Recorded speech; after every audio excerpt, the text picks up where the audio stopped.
This new year isn't exactly ringing in good vibes for Diddy. With his trial scheduled for May, it looks like 2024 is shaping up to be his worst year yet. As of now, the music mogul hasn't been allowed to step a single foot outside his cell. That's right, Diddy's once glamorous life of private jets and lavish parties has been replaced by the cold, harsh reality of prison walls. And this is why Diddy, he can't go into a regular housing unit because somebody will take him out. And it gets worse. Reports are swirling that Diddy's facing brutal conditions behind bars, a far cry from his golden days in the spotlight. No VIP section, there is no concierge, only conmen, killers, and kingpins. He's allegedly being targeted and attacked by other inmates. The man who once ruled the entertainment world with confidence and charisma is now fearing for his life in the one place he can't buy his way out of trouble. There's really no deal that the U.S. Attorney's Office can offer, and it's certainly not one that Diddy will accept. It would involve decades in federal prison. We're talking about mandatory minimum sentences of 10 years for both. The stakes? They couldn't be higher. If Diddy can't survive this chapter, his legacy, his empire, everything he's built could crumble faster than anyone imagined. But what's really going down in that cell? And is there any way that Diddy can come out of this unscathed? Stick around because the drama is just getting started. Let's be real, Diddy's situation is nothing short of a nightmare. For a guy who spent decades living in luxury, surrounded by yachts, private jets, and Michelin-starred meals, his current reality behind bars is the ultimate fall from grace. His days start at 6 a.m. with a bowl of cereal and some questionable breakfast cake. Not exactly the caviar and champagne he's used to. For Christmas, the holiday feast was a sad plate of barbecue tofu, or Cornish hen, with a side of cranberry sauce and, wait for it, peanut butter and jelly sandwiches for dinner. If that doesn't sound depressing enough, he spent his holidays playing card games and basketball with other inmates, trying to pass the time while stuck in a place he clearly doesn't belong, or so he thought. Turns out Diddy's larger-than-life persona isn't exactly winning him any friends on the inside. Rumors are swirling that some inmates aren't thrilled about his presence, and the animosity is growing. And this is why Diddy, he can't go into a regular housing unit because somebody will take him out. It's like being back in high school, except this time the stakes are a lot higher than getting teased in the cafeteria. While most of us were cozying up with family over the holidays, Diddy was sitting in a cold, cramped cell, realizing this isn't some bad dream he can wake up from. Sources say he completely broke down as Christmas approached. Think about it. This is a guy who's used to throwing million-dollar parties, not eating jailhouse macaroni and cheese under fluorescent lights. Word is, he begged guards to send him to the hospital, claiming he needed medical observation, but instead of sympathy, they reportedly told him to suck it up. Imagine the panic setting in as he realized for the first time that his money and fame couldn't save him here. An insider told the Daily Mail spending the holidays behind bars was a nightmare for him. He eventually managed to calm himself down with the meditation technique he's been using while he's been behind bars. It took him a few hours of deep breathing and focusing to get out of the bad space he was in, but he finally managed it. Those who are close to the disgraced rapper have, however, denied all the claims echoing his lawyer's past sentiments that the rapper is staying strong in jail, despite missing his family a great deal at Christmas, which is a time he always spends with his children. Combs is reportedly stalling legal proceedings by refusing to leave his jail cell to accept service of multiple lawsuits. The Bad Boy Records founder is currently in custody awaiting trial on ST charges. And let's not forget why he's in here in the first place. The lawsuits are stacking up faster than anyone can count, and with trial still months away, the stress is clearly getting to him. Every week seems to bring a new accusation, each one painting an uglier picture of the man once celebrated as a music mogul. But the breaking point? That panic attack. As Christmas Day came and went, the full weight of his situation finally hit him like a ton of bricks. Sources say he spent hours trying to calm himself down, using some kind of meditation technique. Yeah, meditation. The same guy who used to host infamous Wild King nights is now sitting on a prison bed, breathing deeply, and repeating affirmations just to keep it together. Let that sink in. For decades, Diddy built his empire on confidence and power, acting like he was untouchable. Now he's stuck in a place where none of that matters, facing the reality that his end might actually be near. There's really no deal that the U.S. Attorney's Office can offer, and it's certainly not one that Diddy will accept. It would involve decades in federal prison. We're talking about mandatory minimum sentences of 10 years for both. As his trial date looms in 2025, the noise around Diddy's legal troubles is only getting louder. And now, former associates are weighing in, offering their perspectives on the situation. One such voice is Chopper, a former member of Diddy's Making the Band group, Da Band. Speaking in an interview with The Art of Dialogue, Kevin Barnes, aka Chopper, revealed what happens when wealth, power, and the law collide. He warned of the risks that come with living a high-profile, carefree lifestyle, especially for wealthy men. In his words, "If you fly a female from one state to you for a pre-D session of having S with her, things don't go right, you will get charged with ST. So I want to let you know that, you dig? I didn't know that, you heard me." But Chopper didn't stop there. He expressed disbelief over the accusations against Diddy, framing them as part of a larger, systemic issue targeting black men. "I think it's a money pit," he said. "I think it's bigger than what it seems. I think the big dog said, all right, let's get him out of here." The former rapper suggested that Diddy may have crossed some powerful players and now is paying the price. "I think he bit the hand that fed him," Chopper claimed, pointing to a potential conspiracy beyond the surface-level allegations.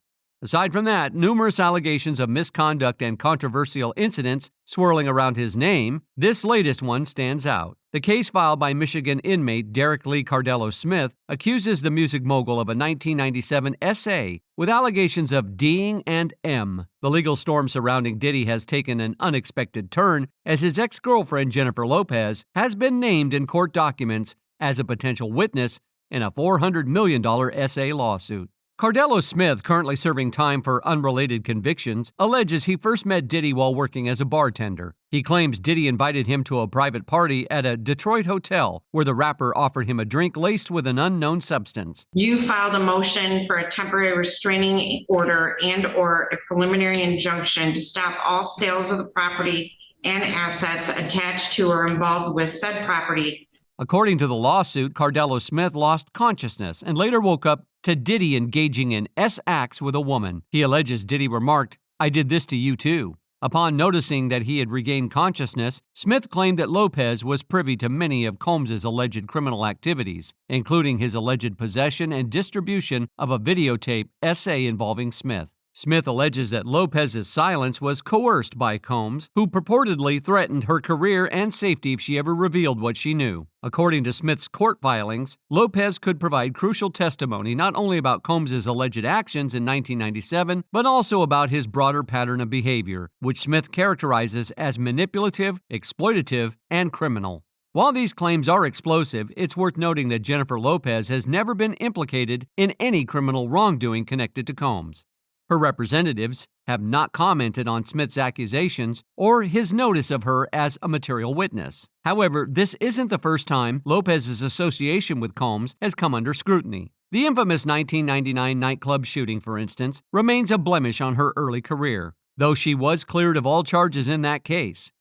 Smith's filings, riddled with dramatic language and bold accusations, paint a picture of a deeply rooted conspiracy involving Combs, his associates, and even law enforcement. But as with many litigations, the burden of proof remains heavy, and Smith's credibility is undetermined by his criminal history and the outlandish breadth of his claims. For now, the court continues to sift through the dense web of allegations. Whether Jennifer Lopez will actually take the stand or be compelled to testify remains to be seen. As for Combs, his legal team is doubling down on efforts to dismiss this case entirely, branding Smith as a serial fabricator with a vendetta and a flair for sensationalism. The case adds another layer of intrigue to the ongoing legal battles surrounding Sean Combs, whose public persona as a music mogul and entrepreneur contrasts sharply with the troubling accusations he now faces. Whether this lawsuit will yield any new revelations or simply fizzle out as another chapter of controversy in Combs's storied career is anyone's guess.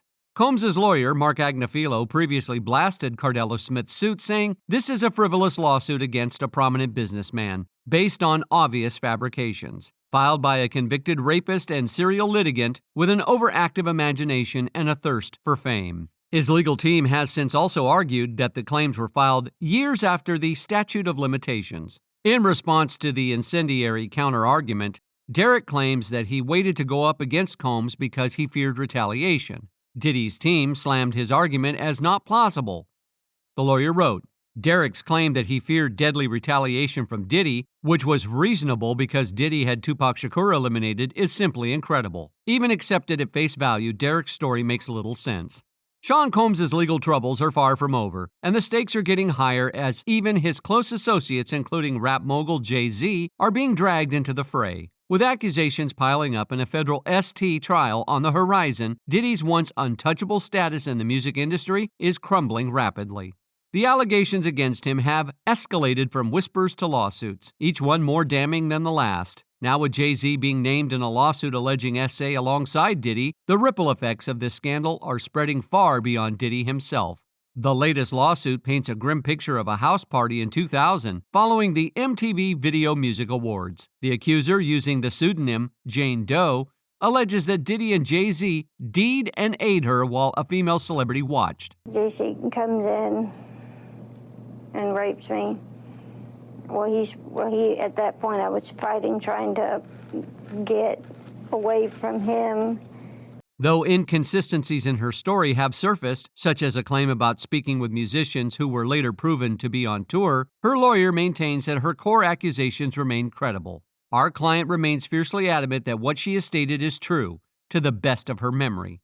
We will continue to vet her claims and collect corroborating data to the extent it exists. Because we have interrogated her intensely, she has even agreed to submit to a polygraph. I've never had a client suggest that before. We always do our best to vet each claim made, just as we did in this case. Meanwhile, Jay-Z's lawyer has fiercely denied the claims, calling them a blatant grab for money and fame.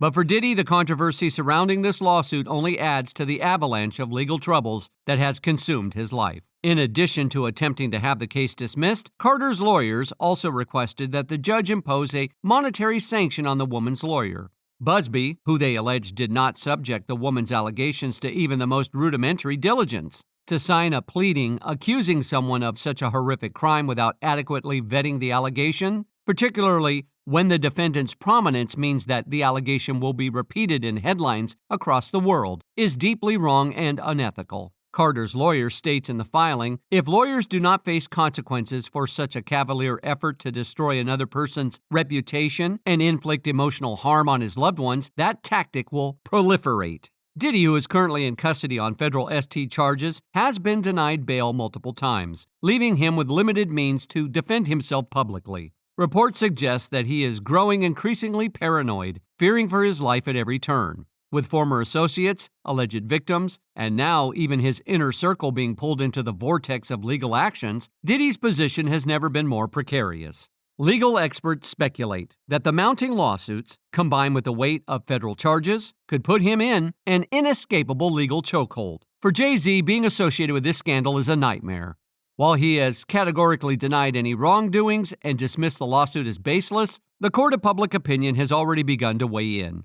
This is not the first time Jay-Z has faced allegations, but being implicated alongside Diddy, whose reputation is currently in shambles, magnifies the stakes. As more details emerge, questions about their decades-long friendship and the extent of their involvement in each other's lives are likely to intensify. Busby said in a statement to Rolling Stone that he would not be bullied or intimidated by Carter or his team. Carter's attorney and his firm are paid by the hour, so they file a lot of junk with the court, Busby told Rolling Stone. With each frantic filing, his team reeks of desperation. He and his team think the laws and rules don't apply to them. They are flat wrong. They also think they can bully or intimidate counsel for victims by filing meritless and frivolous pleadings full of lies and half-truths. Again, they are dead wrong. We will address the utter lack of merit with his filing with the court rather than with the press.